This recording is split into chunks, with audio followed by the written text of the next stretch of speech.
За сайн байцгаана. Амжилтцгкомын хэрхэн онлайнаар хичээлээ үзэж, хэрхэн онлайнаар гэрийн даалгавраа хийж, хэрхэн гэрийн даалгавраа өгөх шалгуулах талаар заавар зөвлөгөө өгье.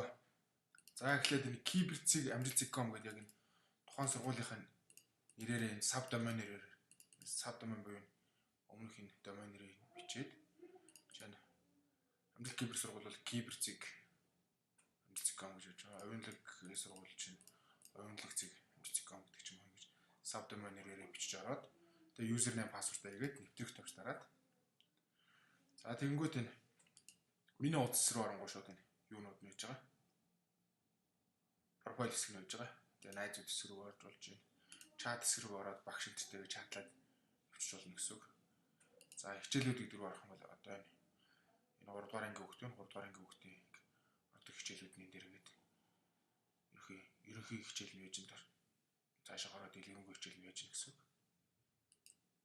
За хөтөлбөр дээр ингээд бүх хөтөлбөрүүд нь ингээд хичээл рүү ороод дэлгэрэнгүй хөтөлбөр нараад багш нь хагаад. За контентууд гэхэлэр яг энэ шинэ контент байна. Сүүлийн хамгийн шинэ оруулсан хичээлүүд нэ нэг хичээлүүд гэсэн үг контент гэхэлэр нэг хичээлүүд нь одоо за энэ муурын байшин гэдэг муурын байшин зохиол унших хичээл байна. За энийг болохоор энд ингээ фид файлаар нь оруулчих заавар зөвлөгөөтэй.